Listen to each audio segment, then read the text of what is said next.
What are the Anti-Defamation League's biggest concerns at this time? It would be definitely the growing level of hate and biases in our country. It's very scary right now. A 57% increase last year in 2017 from 2016, and that's only in anti-Semitic incidents that were reported to us. So I can imagine what's happening in other folks' world, like African Americans, Hispanics, immigrants. Does the Anti-Defamation League handle complaints from all segments of our population? Absolutely. We are concerned about all people. We were founded in 1913 not only to combat anti-Semitism, but also to work for justice and fair treatment for all. And today, justice and fair treatment for all is hugely important to us.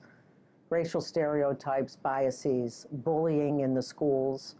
We have wonderful anti-bullying programs, anti-bias programs that we run in schools and colleges, and we find that it's badly needed out there. Should elected officials, appointed or elected, be held to a higher standard than the everyday citizen?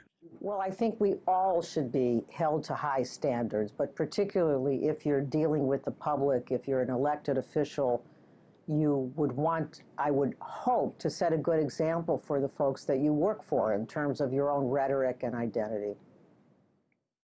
Do you have an opinion on the Facebook post made by Geneva-on-the-Lake Fire Chief, Geneva Township Trustee Chairman Tim Mills? To me, the memes are totally outrageous. They are biased, they are hurtful, they are deeply offensive to Americans, in particularly to Mexican Americans. But I can tell you that if the chief indeed did post those, and I just saw his Facebook page, that it to me is raises very serious concerns about him as an elected official in terms of the message that he would send to his constituents and all that view that horrible, slanderous Facebook page. You've posted about, since May, close to 100 Mexican Word of the Day posts. Oh, Word of the Day.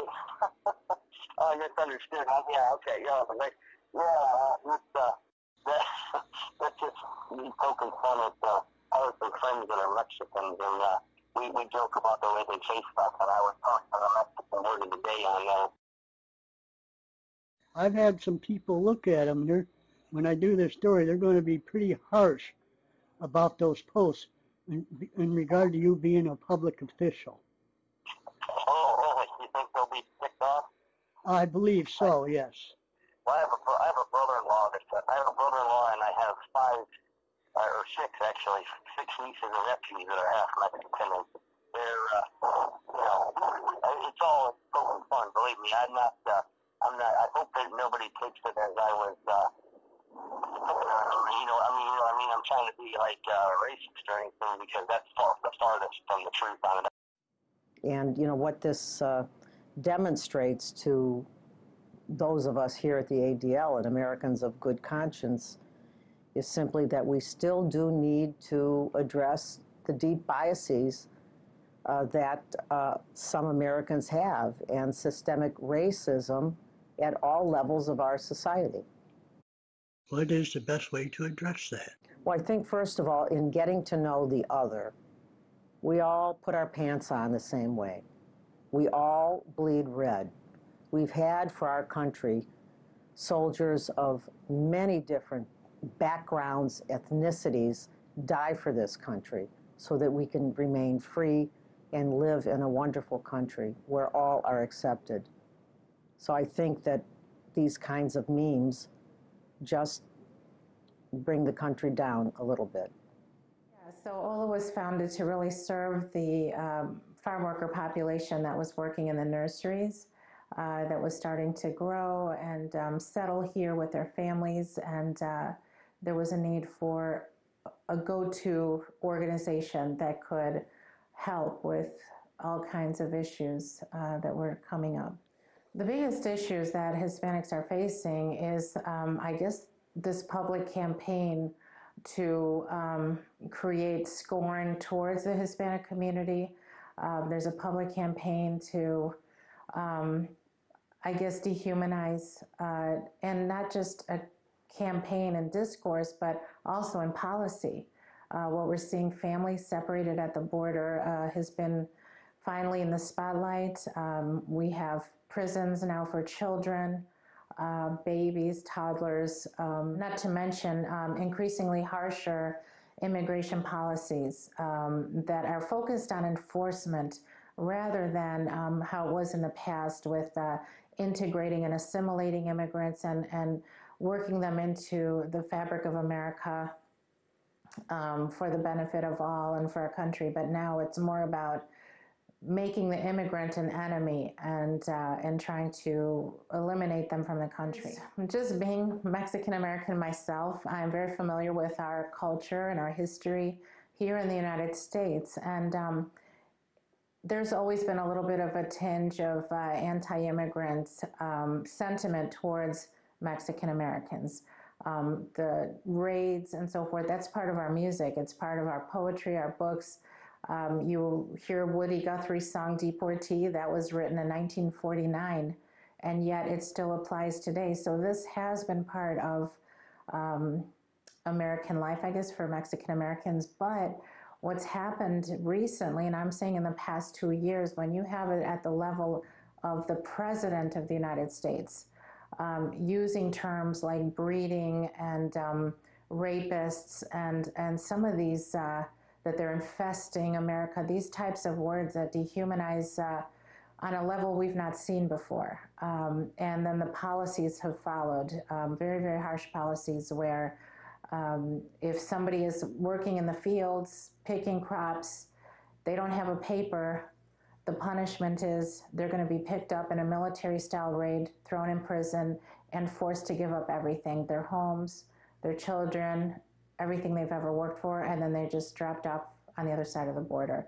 I think that's an extreme and excessive punishment for this, but again, it reflects a type of animosity that we have for this population. I have dozens and dozens of friends that are Mexicans, and they all, a lot of them hit the like button on it. They love it. They laugh, they put the ha-ha button and stuff on there. Most of my friends that do it, But I hope people don't think that I'm doing it to be any way derogatory toward the Mexican people. The level of racism towards Mexicans, towards Hispanics is absolutely increased. We meet with our community on a regular basis, almost weekly, and I'm always told stories about the landscapers are out working on a property and people drive by and shout things at them, go back to your country. Women are in the grocery store and people bump their carts into them and say, hey, illegal, get out, why are you here? The children tell me that at school, the other kids make fun of them and tell them they're going to be deported. Their parents are going to be deported. They're bullied a lot. It's at every level right now. And it's a concern. There's a lot of people that don't know what to do anymore, really. Well, I've been made aware of some memes that have been showing up on a particular individual social media site. This is a public official, but it's a private website. But the memes have been sent to me. Mexican word of the day. It kind of shows a caricature of a Mexican wearing a big sombrero and really, again, perpetuates that stereotype of Mexicans. And it's very upsetting to me because, it just makes people look at us as just these one-dimensional, cartoonish type figures. Not that we have doctors and writers and lawyers and so forth in our community right here in Northeast Ohio, even here in Ashtabula. So those memes, to me, it's just incomprehensible to me that those are shared and perpetuated. I think it's a bad example. I mean, I hold our leaders, usually just my default position is one of respect for all. But at the same time, I just find it to be in really bad taste and bad form and extremely harmful to be sharing and perpetuating these memes. It's very disappointing. I have few dozen friends that are Mexican, and I just, it's been an insight. We just poke fun at each other on it, and, not one of them have ever told me, hey, man, you crossed the line. They all laugh, and they joke, and they poke back at me, too, and it's just what we do. I'm really, frankly, surprised that these memes have been shared for so long with nobody raising a red flag and saying, hey, this isn't right. Where is the leadership? Where's the leadership to say this is not a good example for our kids to look at, for the particular community that is being made fun of, in this case, the Mexican community being made fun of again? I just really question that. It's really, to me, just an absolute failure of leadership for nobody to come forward and say, let's not do this. It's not right. Maybe for others, they might think that these are just memes and it's trivial and it's fun, but it's not fun when you're Mexican American in this country and what everybody is going through. We just had a raid at a garden center where Hispanics, U.S. citizens, were zip-tied and detained for hours at the Border Patrol processing station, and I'm talking 12 hours, until they could prove that they were U.S. citizens. This would not happen to people that did not look Hispanic, and so I'm really concerned about the escalation in this country towards our community, and I think that those memes are just fueling those policies, and I wish it would stop. I don't look at it as anything derogatory toward that person's heritage or anything like that, or, I don't think there's anything bad about people that way, As far as I'm concerned, we're all the same, We're all the same anatomy. It doesn't matter what color you are or where you came from. We're all the same. It doesn't make any difference. Well, I think someone should contact Mr. Mills and express their displeasure and see if he understands why these memes are so hurtful, and ask that they be taken down. And it's particularly disconcerting to me that he is an elected official. I understand he's the fire chief of Geneva-on-the-Lake. The man is a leader in his community, and I think for him, he needs to be made to understand that these are hurtful stereotypes that he is posting on his Facebook page. I would hope that that is not what is in his heart. Some of the memes that I did see did have an anti-woman viewpoint. And that, in the hashtag #MeToo generation, that has brought a lot of people down. And I think that he needs to be made to understand that what he's posting is offensive and wrong. I just would hope that he would take these memes down. So what would you tell the people that react negatively towards these Facebook posts? I'm not making fun of you. I guess I am a little bit. I'm poking fun at things. But if somebody did it to me, if it was she was on the other side, I would laugh about it. I've been a fireman for 30 years, and what? If you ever been into a firehouse and look how guys poke fun at you, you better have a thick skin. You know what I mean? Well, I would hope somebody would, now that I'm seeing these memes right now, I'm just kind of stunned that nobody has said anything, and I hope that somebody would, call out this person and hopefully retract those, and I'll just leave it at that. It's really, I can't be responsible for misguided people's posts, but I guess I would leave it up to them to decide the right way to correct it, because it is hurtful, it's embarrassing, and our Mexican community is not like that caricature with a sombrero that says Mexico on it. We're much more than that. We're talking about families, children, hard workers, devout people of faith, community-oriented, family-oriented, and that doesn't capture our community at all. I don't know. Sometimes I think people have a thicker skin on some things because, I can take it. I can take people throwing rocks at me too, I'm not rude to it, but, and I think that's the problem with this country. It's just too many of these people get their feelings hurt by not nothing. You know what I mean? There's so many bigger things to worry about. And I would invite any public official to reach out to Ola and sit down with us, get to know our community. That's really the way to do it. And then maybe you would be ashamed of posting those memes once you would get to know us. And I make that invitation as an open invitation to get coffee or whatever. Again, I hold our officials in respect, but I do expect a certain comportment that I would expect even from my own kids. You know, I wouldn't let my kids share those disparaging memes at all. Well, the Mexican workers who have been doing the back-breaking work at the nurseries, working sun up to sundown.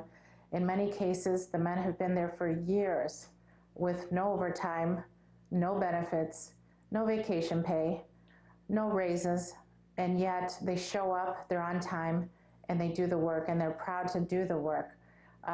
They are an integral part of the Northeast Ohio economy. The nurseries are one of the main economic drivers in this region, generating tens of millions of dollars every year. Not just the nurseries, but the landscaping industry, the stores that sell the equipment to the nurseries, the factories that make the containers for the nurseries. It's just a whole bunch of businesses that are tied to this nursery industry. But if you don't have the guys, the Mexican guys with the shovels in the fields, digging up those orders of the blue spruce trees and the rhododendrons and all of that, if you don't have those guys doing the work, then none of those other jobs are going to exist. And so to make fun of this population rather than see what a benefit they are, and I don't judge people by their contributions to the economy. I believe all human beings deserve dignity and respect, regardless of their economic contributions. I believe in that very much. But if you want to talk about that, then yes, our community brings a lot to the table here and to this community. Hey, if somebody doesn't like it and they give me what for, then I guess I got it coming. You know, I'll take it. You know, I mean, I'm not going to get upset about it either because they're entitled to their opinion just like I am. You know what I mean? And I'm not gonna wear the fringe or things like this and joke. You know, and just plain fun. You know. If people would like to get in touch with me, they could reach me. Just go to our website at olatoday.org. They could also email me at veronica@olaohio.org.